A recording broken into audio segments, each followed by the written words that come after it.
Bro, did you know this is a Palestine versus Jew war? No, man. Half the Jews don't even support Zionism. What? Isn't that the same thing? Bro, Judaism and Zionism are two completely different things. How do you know that? A Jewish rabbi. My name is Rabbi Dovid Feldman. I'm with Neturei Karta International as an international movement, international organization of anti-Zionist religious Jews. Building a sovereign homeland for Jews is in total contrast with basics of Jewish belief. But what I can say about Hamas, about Palestine, about many other Palestinian groups, in no way are they anti-Semitic. And we say this out of our personal experience. We know the people, we know the organizations, we know the history, we know what's behind all of this. You know, this is the most ignorant statement one can say. I am from New York, and I was joining here a large crowd organized out of Montreal that came to Ottawa for this national rally for Gaza and for Palestine. For Palestine. Now, what we first want to have the audience kind of learn and understand is what are the major differences between, I'm assuming you're Orthodox? Right. Okay, perfect. So what are the main differences between Orthodox Judaism and Zionism? You know, if we want to step back, then we can, well, I'll define the question a little bit different. Different. What is the difference between Judaism and Zionism? And that's basically what it is. Like Orthodox Judaism is like a nickname given to basically followers of traditional Judaism. Now, but when we go down to the core of Judaism, we should understand the difference between Judaism and Zionism. And this is the most dramatic difference that can be. Because all what Judaism is a religion. It's the belief in Almighty God and the service, the practice of His commandments. Nothing to do with nationalism, nothing to do with politics. Now, Zionism is not only different than Judaism, it is the total contrast of Judaism. Zionism is a purely political movement, has nothing to do with religion, and is aimed on uprooting or dropping the religion. Now, basically what Zionism is doing is attempting to transform Judaism from what it was for thousands of years, a religion, transforming this into something totally different, which is the political national movement of Zionism. You, God forbid, no longer have to follow Judaism in order to be Jewish. You just have to follow this new political movement. And it's not only that. It happens to be that the philosophy of Zionism goes in total contrast to very basics of Jewish belief. One of the basics of Jewish belief is the concept of exile. The Jewish people are in exile for the past 2,000 years. We believe this is a divine decree. This is not something that came about just because of the lack of Jewish power. This was a direct divine decree which we are required to accept, whether it is comfortable or it isn't. And this is exactly how Jewish people did accept exile for thousands of years. And we are required to be loyal citizens in whichever country we are, live in peace with our neighbors, not rebel against any nation, not wage wars against any nation, and not end this divinely decreed exile by any physical means. It is forbidden for Jewish people to end this exile by any physical means. Building a sovereign homeland for Jews is in total contrast of basics of Jewish belief. Now, this would be forbidden. This would be against Judaism, even without any additional crimes to it. Even if this will be in total peace with everyone. And if that's not allowed, it's in total it's not allowed. The total contrast of basics of Jewish belief. But when this happens in Palestine by oppressing an entire people, killing masses, women and children being annihilated. Exactly. Not only for the past 5 months, this genocide taking place in Gaza. It's not only the siege in Gaza for over 16 years. It's not only the 1967 war, which is considered by the entire world as internationally criminal. It is the 1948. It's the creation of the State of Israel, and the crimes and the terrorism committed at that time, which is not only a violation of basics of human rights. These are true violations of Judaism. Killing and stealing, oppressing an entire people, all of this is criminal in Judaism. Now, all what Zionism stands for, all what this State of Israel presents, is a violation of Judaism, an oppression of an entire people, and on top of all, a danger to the Jewish people as well. Because what happens at the end of the day is that you have this supposed state of Israel, the supposedly Jewish state, supposedly representing all Jews, and then all Jews suddenly become accountable to all what this state of Israel commits, while there are masses of Jewish people worldwide.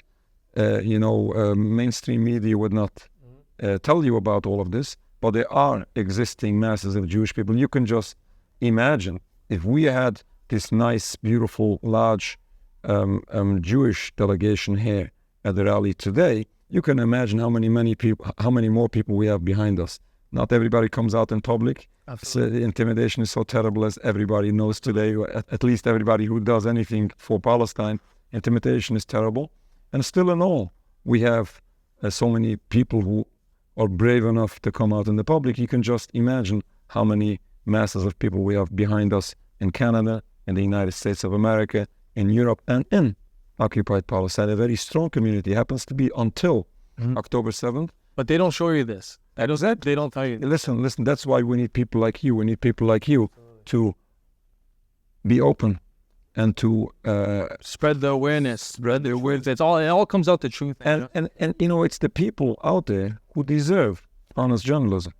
It's the people in Gaza who deserve that the story should be presented in the right way. And if it wasn't for social media, we wouldn't have got it. Right. So next talking point we want to go to, if that's the case, then we know why you guys are here, why you guys are supporting Palestine. We've established that in the previous conversation. So the next step is then, okay, let's look at the leader of Palestine, and as of right now, it's Hamas. Now, do you see Hamas as a terrorist organization, or do you see him as a resistant fighter, or do you see him as something else? Okay, now, we are not politicians. Usually we don't go into these details, but what I can say about Hamas, about Palestine, about many other Palestinian groups, in no way are they anti-Semitic. And we say this out of our personal experience. We know the people, we know the organizations, we know the history, we know what's behind all of this. This is the most ignorant statement one can say, that Palestinian people fighting for their existence is anti-Semitic.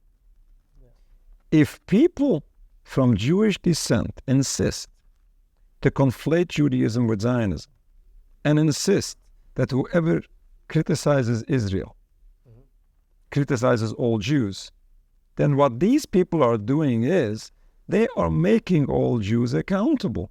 Instead of differentiating, instead of clarifying, they want to collect it all and make it one big. And by doing so, they are endangering all Jews. And what we say is we point our fingers on Zionists, on the movement of Zionism, of not only mass murdering so many Palestinians and starting and continuing this Nakba for over 75 years. It's not only that, it's also Jewish bloodshed or Jewish danger that they are causing. We are pointing our fingers on the movement of Zionism for exacerbating massively anti-Semitism in our day and age. Now, is it attacking Judaism as in, like, the Judaism as a whole, or is it because of, like, certain acts? Like, what do you mean by, like, it's attacking Judaism, like it's causing a threat to Judaism? Okay. If you can elaborate. Very good. And I appreciate the question, because we have to clarify this. We have to do this in there's two separate points here. Mm-hmm. What I was saying is they are endangering the Jewish people as a people. Mm-hmm. In addition to that, there's a whole different story of doing so much harm to the Jewish religion. It is uprooting, in addition to all physical harm done to the Palestinian people, in addition to the physical harm done to the Jewish people, it is uprooting or attempting to uproot the Jewish religion from the masses of the Jewish people. And this is a whole long story. We can sit hours for this. The inventors of Zionism, the fathers of Zionism, were not only secular. People think that the movement of Zionism is a religious concept. Supposedly everybody speaks about the promised land, some kind of religious, biblical ideas and biblical verses and all of this. This is ridiculous how our religion is being misused. Mm-hmm. For what?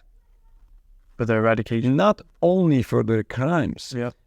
Our religion is being misused for a not only secular movement, an heretical movement, which hates God and his religion, and still those people dare to misuse that very religion that they choose not to follow, and they misuse it to justify this anti-religious movement, which is hypocritical.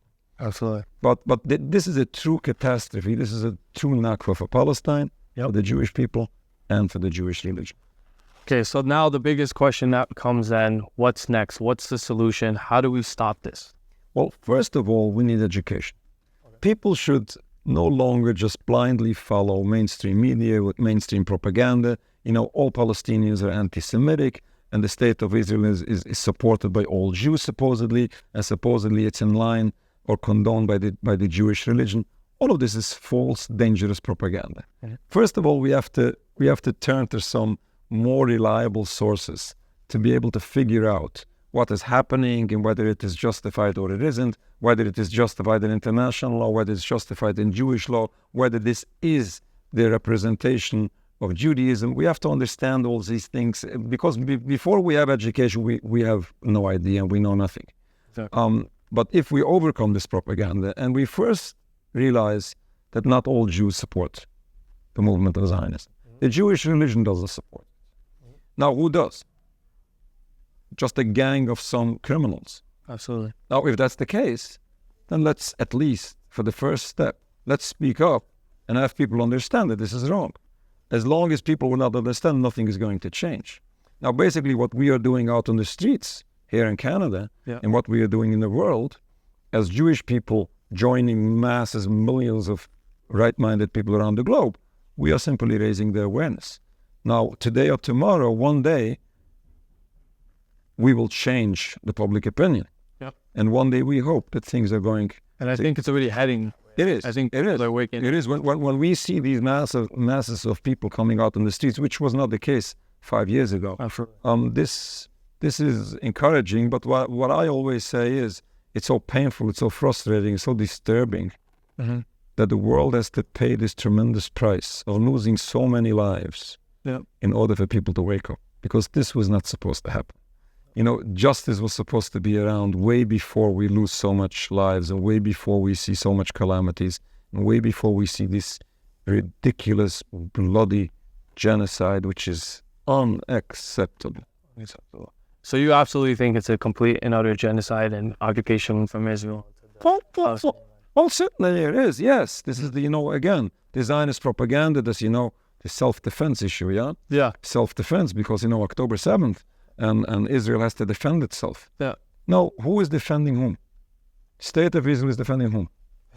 Okay, the Jewish people. Yeah. The Jewish people were protected before 1948, before the 1920s. Yeah. Jewish people were safe in Palestine.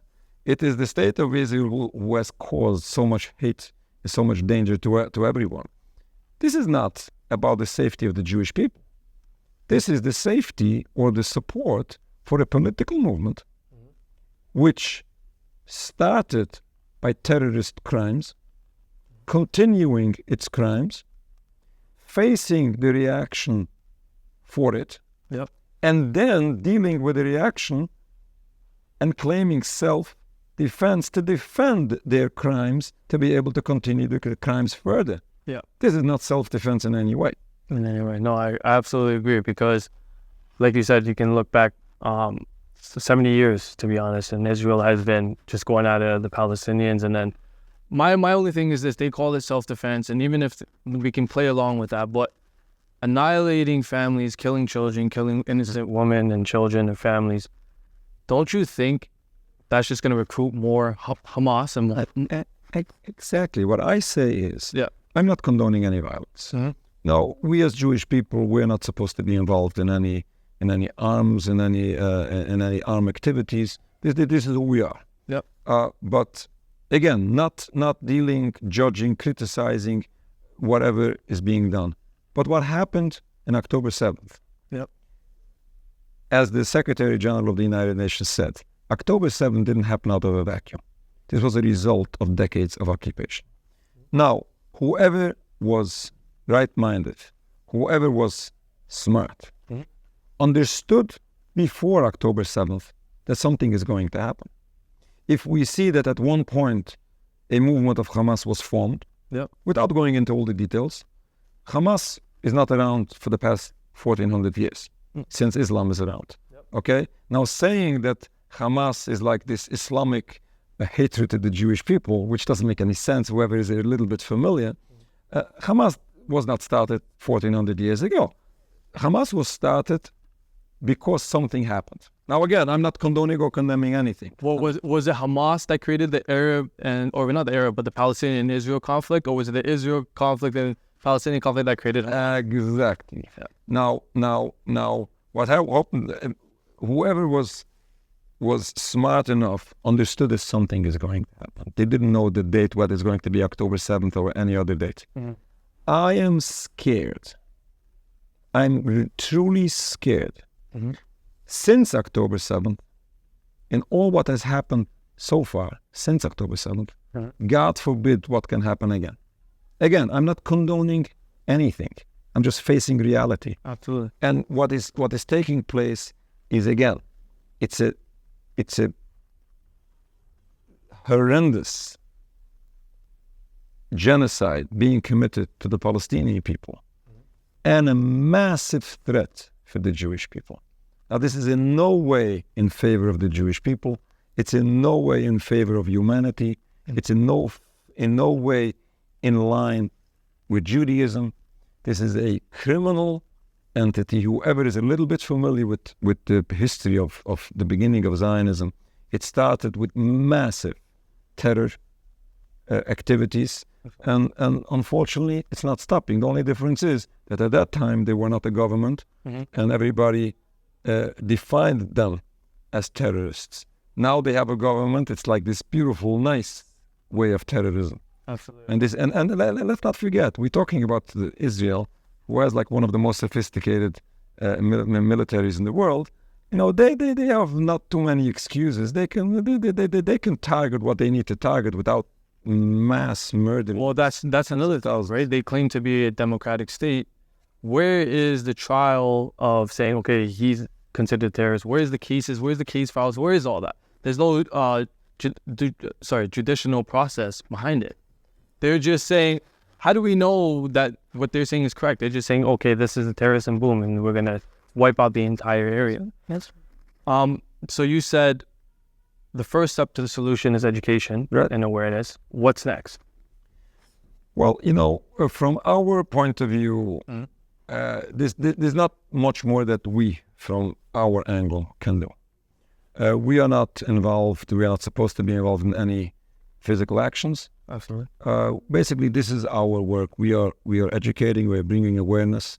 We are doing everything we can in our style to raise awareness for the Palestinian people and to set the record straight of Judaism and of the Jewish people. That's basically what we are doing.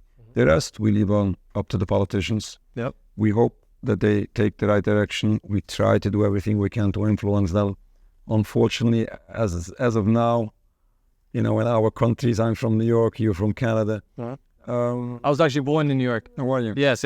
Okay. Now, there's not too much we can do with our politicians. There are some who are good, who are super, who are excellent. Very few. But, you know, with the collective work of all righteous people, we can move forward quite quick. Yeah, and I definitely appreciate you guys. I mean, as a Muslim, I completely and utterly give the most respect to you guys and what you guys are doing, because it's fairly important. That's what we want to conduct this into, because it's fairly important to understand that there's a difference between Zionism and Judaism. Right. The movement of Zionism is actually complete opposite, and it's not even, like you said, not even in contrast of Judaism. Conflating the two is not fair for Judaism. It's not fair for the Jewish people. It's not fair for the Palestinians also, because by conflating this, why is this done?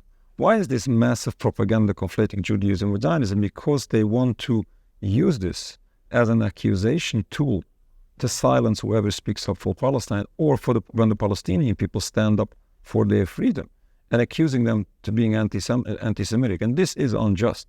Yeah. This is unfair. Absolutely. Not just, confusing facts and then silencing whom? Silencing oppressed people who deserve freedom, who deserve safety, who deserve life. Why shouldn't they?